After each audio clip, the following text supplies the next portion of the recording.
Oi, pessoal, tudo jóia com vocês? Hoje a gente vai falar mais um pouco sobre ontologias e a gente vai entender como é que a gente utiliza a ferramenta Proteger para fazer essa construção de ontologias. A gente já viu algumas configurações base para a gente criar nossa ontologia. Aqui eu vou mostrar para vocês na prática como que a gente faz cria as suas entidades, cria os seus relacionamentos. Fundamentalmente, a gente vai utilizar aí o nosso Proteger. Aqui eu trouxe uma imagem do Proteger como uma ontologia já criada.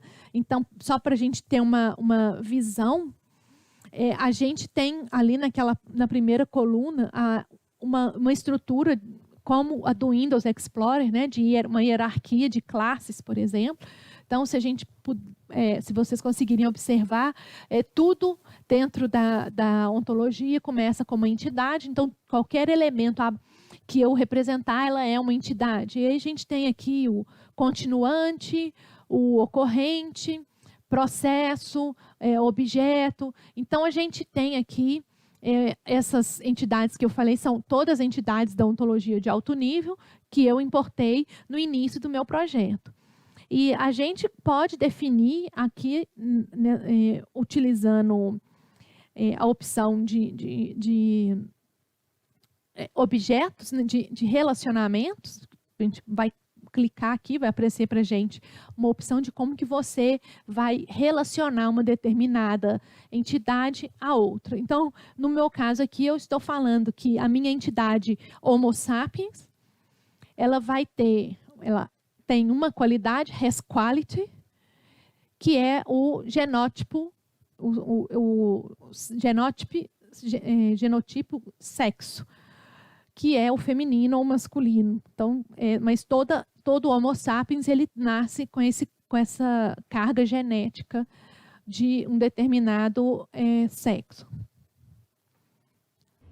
Nessa aula aqui, nessa prática, a gente vai entender um pouco do Proteger e conhecer um ambiente onde a gente pode construir ontologias.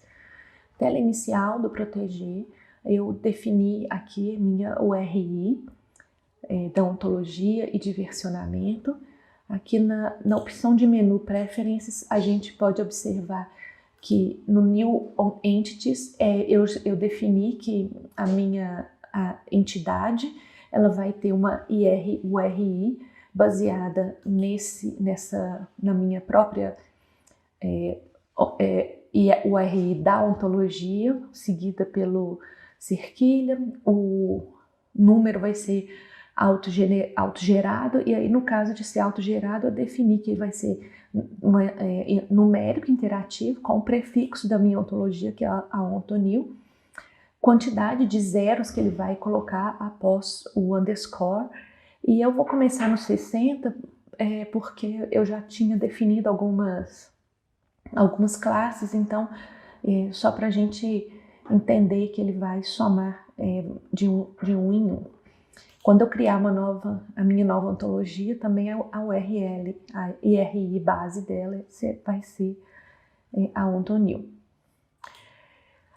Primeiro, a gente precisa importar as ontologias que a gente vai reutilizar. No caso, eu vou importar a ontologia. Eu posso importar de um arquivo específico ou diretamente da web. Eu vou importar de um arquivo específico.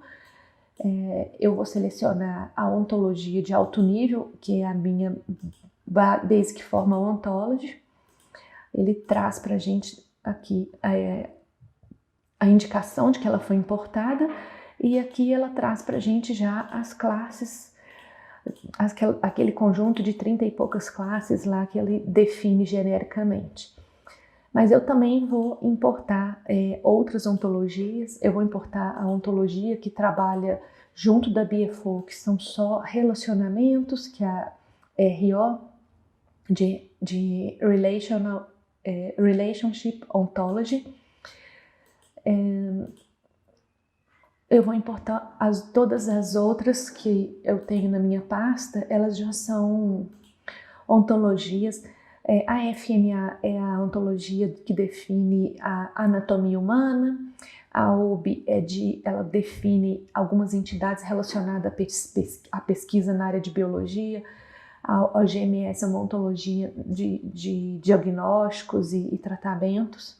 E a PATO é uma ontologia de fenótipos, genótipos, esse tipo de informação. Eu vou importar todas elas.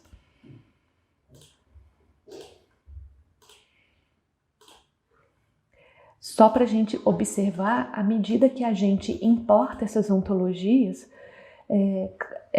como elas também foram criadas com base na ontologia de alto nível, que é a Basic Formal Ontology, elas já vão trazendo para a gente, elas já vão colocando as definições delas debaixo das entidades que são definidas na ontologia de alto nível. Então, objeto, por exemplo, é definido lá na ontologia de alto nível da Basic Formal Ontology.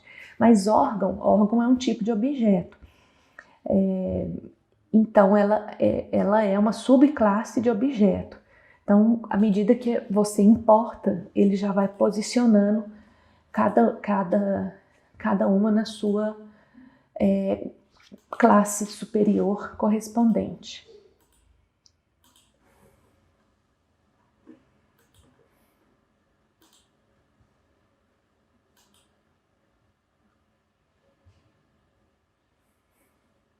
OGMS.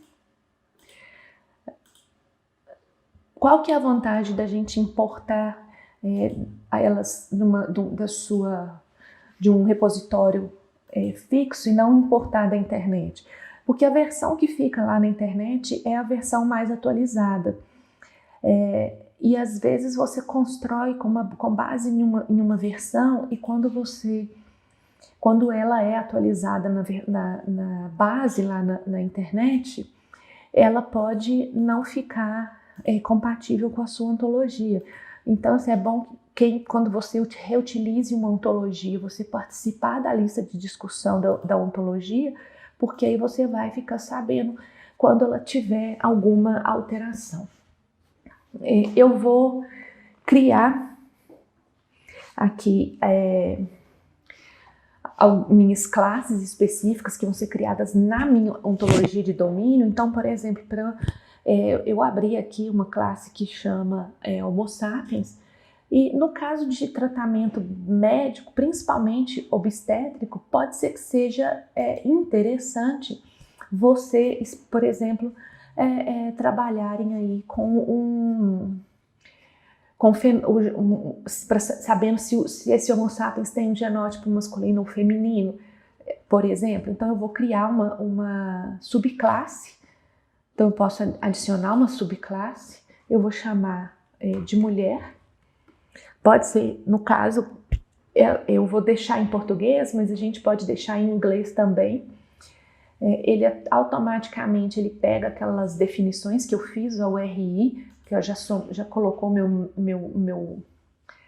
meu prefixo, e ele cria para a gente. No meu caso, o label aqui ficou em inglês, eu vou alterar ele para português.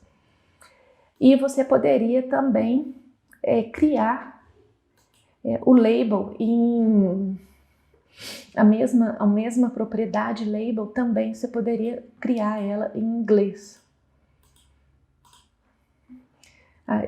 Ficaria a definição dela aqui.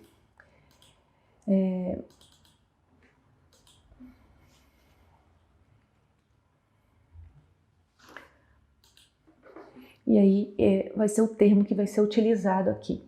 Bom, o que é uma mulher? Uma mulher é um Homo sapiens em que ela possui o genótipo. Então eu vou procurar aqui a classe genotype.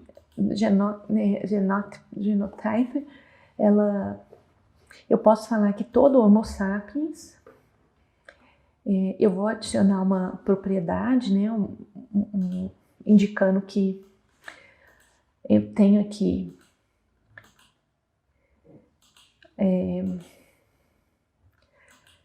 uma qualidade. Então, eu tenho um relacionamento, e todos esses relacionamentos foram importados daquela ontologia de relações.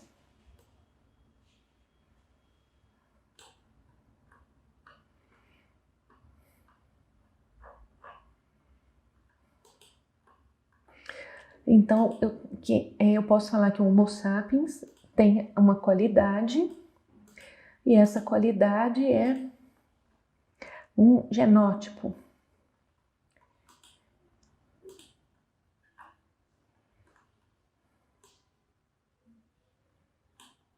É uma qualidade física.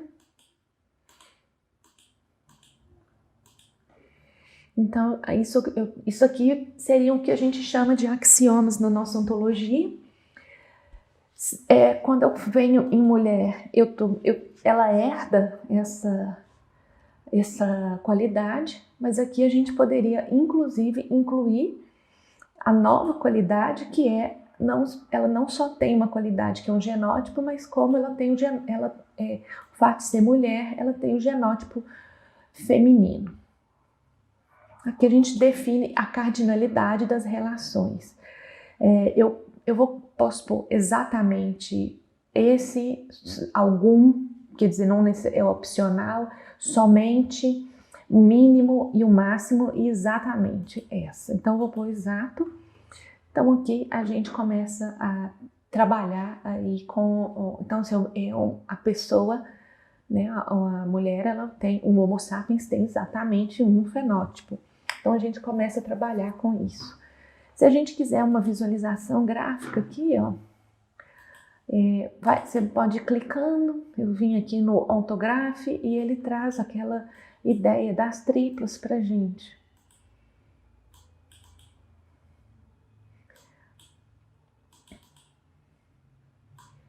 Então, por exemplo, eu tenho que um Homo sapiens é um organismo, a mulher é um tipo de Homo sapiens, uma mulher tem um fenótipo feminino, genótipo feminino, o Homo sapiens tem um genótipo. Então, dá para a gente ter uma ideia de como trabalhar aí na construção de ontologias. Dá para a gente ter uma ideia, então, de como a gente pode trabalhar aí na construção de ontologias.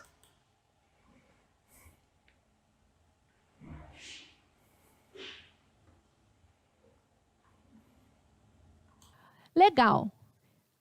Então, nessa aula, a gente viu um pouco mais sobre o proteger e a gente entendeu como que a gente pode utilizar o proteger para construir uma ontologia.